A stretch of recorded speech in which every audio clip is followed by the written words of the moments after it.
Just ఒకవేళ prayer చేయించుకోవాలంటే చేతులు ఉంచుతాను, నీ మనవి నువ్వు కోరుకున్నది దేవుడు నీకు దయచేయాలని, ప్రభా బిడ్డ హృదయవాంఛ తీర్చయ్యా అని ఒక మాట అంటాను. నీ హృదయంలో ఏం కలిగి ఉన్నావో నువ్వు దేవుని ముందు నీ హృదయాన్ని కుమ్మరించమ్మా. ఏయా ఓకేనా? రైట్. నానేం చేస్తాడు?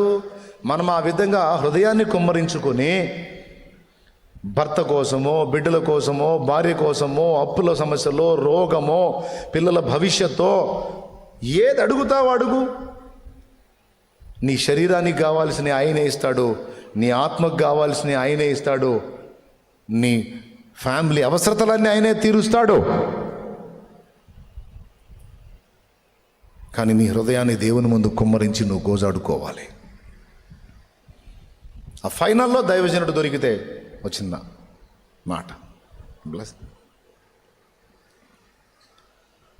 ఇలా మనం ప్రార్థించినప్పుడు వినండి, ఇక ఇలా ప్రార్థించినప్పుడు దేవుడు తన కార్యం మొదలు పెడతాడు. గాలి శబ్దం రప్పించి 1000 మందిని పోగు చేసినట్టుగా నువ్వు ఎవరి నిమిత్తం మొర్ర పెడుతున్నావో వాళ్ళని వెంటాడటం మొదలు పెడతాడు పరిశుద్ధాత్ముడు. ఎందుకంటే నువ్వు పదే పదే కోరుతున్నావు కదా, అయ్యా ఫలానా వ్యక్తిని మీరు దర్శించండి దర్శించండి. ఎప్పుడైతే ఈ మనవులు అక్కడికి వెళ్తాయో ఇక దేవుడు ఆ వ్యక్తిని టార్గెట్ చేయటం మొదలు పెడతాడు. టార్గెట్ చేస్తాడు, కొన్ని అనుభవాల్లో గుండా తీసుకెళ్తుంటాడు. అవి నీకు అర్థం కావు. అతడు ఏమీ మారనట్టు కనపడతాడు, ఆమె ఏమీ మారనట్టే కనపడిద్ది. కానీ హృదయంలో జరిగే పని జరుగుతుంటుంది, జరిగిద్ది. లోపల గుల్లగుల్ల అయిపోతుంటారు. అయ్యి అయ్యి అయ్యి అయ్యి ఒక నాటికి, అమ్మాయి ఇక నేను కూడా చర్చికి వస్తా కానీ ఎక్కడ నువ్వు వెళ్ళే చర్చి ఏది అని అతని నోటితో అతన్ని అడుగుతాడు.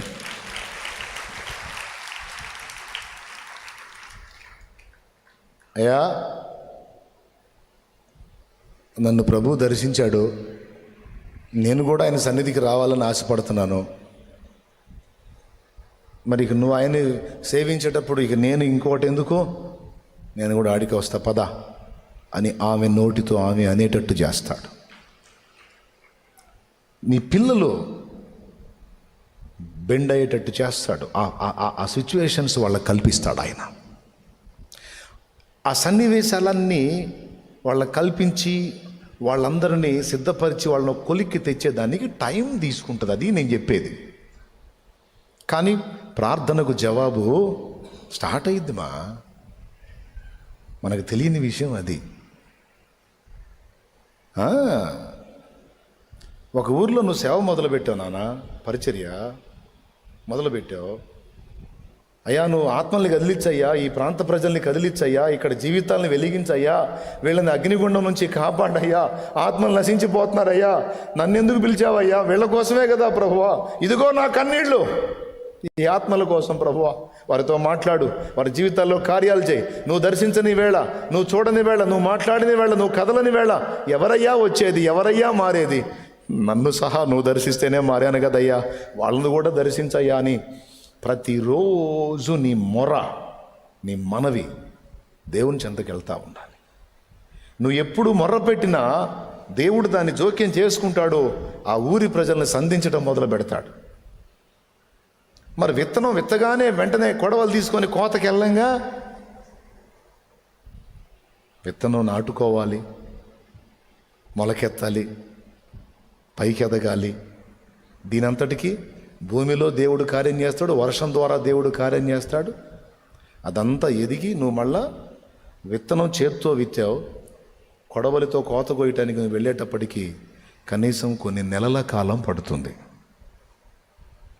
అట్లాగా నువ్వు అనుకుంటావు, నేను ఎంత ప్రార్థన చేసినా జవాబు రావట్లేదు, ఎంత ప్రార్థన చేసినా ఈ ఆత్మ రక్షింపబడట్లేదని నువ్వు కృంగిపోతావు, కుమిలిపోతావు. గుర్తుపెట్టుకో, నువ్వు ప్రార్థనను దేవుని ముందు ఉంచినప్పుడు దేవుడు ఆ ప్రాంత ప్రజల్ని దర్శించటం మొదలు పెడతాడు. దేవుడు దర్శించటం మొదలుపెట్టి ఆ వ్యక్తుల్ని సిద్ధపరిచి నీ దాకా తీసుకొచ్చే నీ దగ్గరకు తీసుకొచ్చే వరకు కొంచెం టైం తీసుకోవచ్చు. అంత మాత్రం నువ్వు నిరాశపడాల్సిన అవసరం లేదు, నిరుత్సాహపడాల్సిన అవసరం లేదు, కృంగిపోవాల్సిన అవసరం లేదు. నన్ను దేవుడు పిలవలేదేమో, నా అంతటా నేనే వచ్చానేమో, ఇక్కడ ఏ విధమైన రిజల్ట్ లేదని నువ్వు కృంగిపోవాల్సిన అవసరం లేదు. దేవుడు కదిలి కార్యం చేసేంత నేను చెప్తున్నా దేవుడు ఒక్కసారి కార్యం చేస్తే చాలు, ఒక్కసారి కార్యం చేస్తే చాలు, పట్టజాలనంతగా ఆత్మల రక్షణ కార్యం జరిగితే. ఆయన సత్తాజుడు చేస్తే సౌండ్ ఊరు ఉలికి పడింది. ఈలగొట్టి పిలిచినట్టు పిలిచాడు జనాన్ని. ఒక్కసారి 3,000 మందిని అట్లా గుత్తులుగా ద్రాక్ష పండ్లు కాసినట్టుగా గుత్తుల ఆత్మల్ని తెచ్చి పేతురులో పోశాడు. అలా చేస్తాడు ఆయన. ఆత్మలను దర్శించాల్సింది ఆయనే, వాళ్ళకి ఆ పరిస్థితులు కల్పించాల్సింది ఆయనే, మంపెక్కినోడికి మంపు దించాల్సింది ఆయనే, పిచ్చి పీక్ స్టేజ్కి పోయినోడికి పిచ్చి వదిలించాల్సింది ఆయనే, ఆ అనుభవాల్లో గుండా తెప్పాల్సింది ఆయనే, మొత్తాన్ని గొర్రెల దొడ్డిలోనికి తోలుకొచ్చినట్టుగా మొత్తాన్ని తోలుకు రావాల్సింది ఆయనే. దానికి మనం చేయాల్సింది ఏంది? ఆయనకు అప్పచెప్పటం, హృదయాన్ని కుమ్మరించి కన్నీళ్లతో మొర్ర పెట్టటం.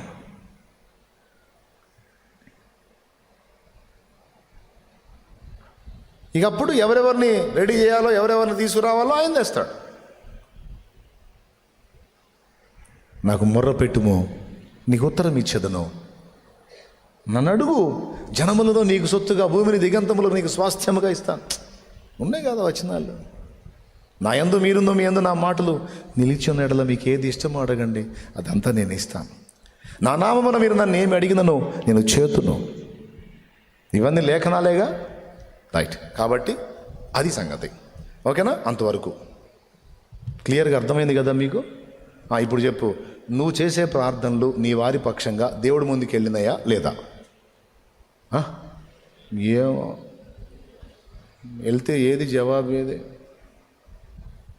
లేదు నాన్న. కొన్ని ప్రార్థనలకు మనం ఉన్నప్పుడు వస్తుంది, కొన్ని ప్రార్థనలకు మనం పోయిన తర్వాత కూడా జవాబులు వస్తాయి. కానీ నీ ప్రార్థన మాత్రం చావదు. ఇదొక్కటి గుర్తుపెట్టుకో, నీ ప్రార్థనకు చావు లేదు, చావదు. ఇక్కడ వీళ్ళు పరిశుద్ధాత్మ చేత సంధించబడ్డప్పుడు వాళ్ళలో మొదట కనపడిన లక్షణం ఏంటంటే, తాము పాపులమని గ్రహించారు, దేవుని నీతి ముందు తాము నిలవలేమని గ్రహించారు, దేవుని కోపము, దేవుని తీర్పు వాళ్ళు ఫేస్ చేయాలని గ్రహించి, సహోదరులారా రక్షణ పొందుటకు లేదా మేమేమీ చేతుమని వారు అడిగినప్పుడు అప్పుడు పేతురు అన్నాడు, మూర్ఖులకు ఈ తరము వారికి వేరై రక్షణ పొందండి.